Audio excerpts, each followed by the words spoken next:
Welcome back to ZNN News. I'm joined today by Bill Good, the CEO of Good Industries and a leading education advocate. Thanks for having me, Betty. Mr. Good, you are the newest voice to join the education reform fight. What motivated you to get involved? I took over Good Industries from my father.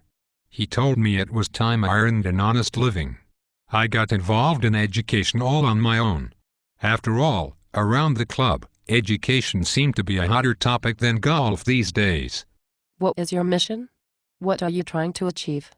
I believe the children are the future.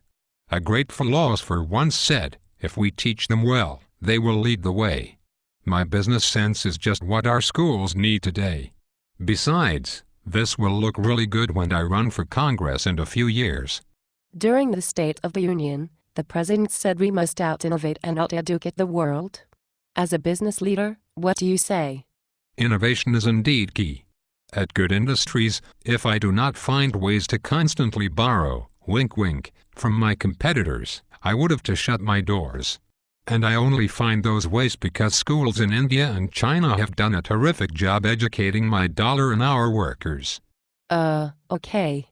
Mr. Good, you seem to have an interesting idea for school reform. Can you share it with our audience tonight? Of course. As I have talked with educators around the country, maybe it was just a few at my children's boarding school, I was struck by how we put all of the blame on our teachers. Don't get me wrong, there is a lot to blame. We pay them an average salary for a tradesman. We give them summers off. We guarantee them a pension. We give them subsidized meals during the day and a parking spot. We even give some computers. Yet we expect all of them to get our kids learning. What's wrong with that? Quite simply, our expectations are too high. I know that more than half my employees are lousy. That is okay, it means I do not have to worry about raises or them going to work somewhere else. It means I can hire individuals who will never expect a promotion, because they know they are not up to it. So if we want to boost student test scores, why should we think all of our teachers are up to it? Then what is the solution? Essentially, we are trying to solve the wrong problem. The issue here isn't teacher quality. It is student quality. All students at my kids' prep school do well and go to college because they are really smart and motivated. They have the resources to excel. And the best teachers want to teach them. That is what we need in these so-called low-performing schools. How do you propose struggling inner-city schools do that then? Easy. We have to admit that some of our kids are rock stars and some are just rocks. Instead of focusing on weeding out the worst teachers, we need to get rid of our worst students. It is the kids who are bringing our test scores down. It is our kids who are not graduating. And it is our kids who are making our teachers and elected officials look bad. But isn't our entire system of public education built on the notion of a free, public education for all students? That is an idea built on centuries-old thinking. We need to think in the now. A good education is wasted on too many kids. And as a result, we don't have as many plumbers and gardeners as we need today. Let's face it, some kids will be brain surgeons.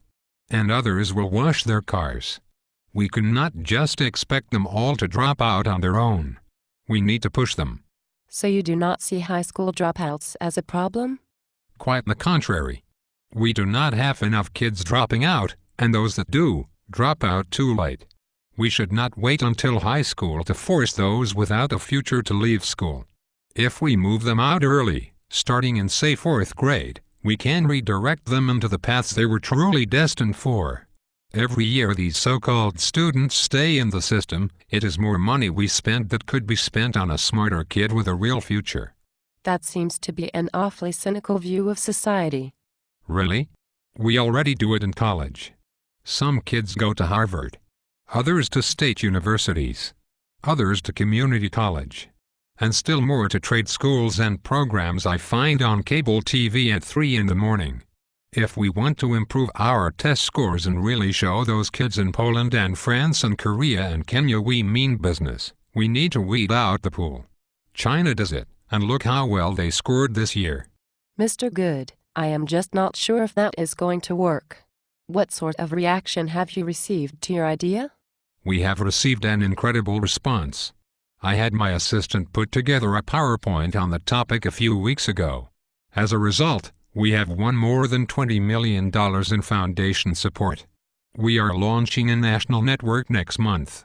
I'm calling it the Selective K-12 Movement. Mr. Good, we thank you for joining us tonight and wish you and the Selective K-12 Movement luck. Thank you, Betty.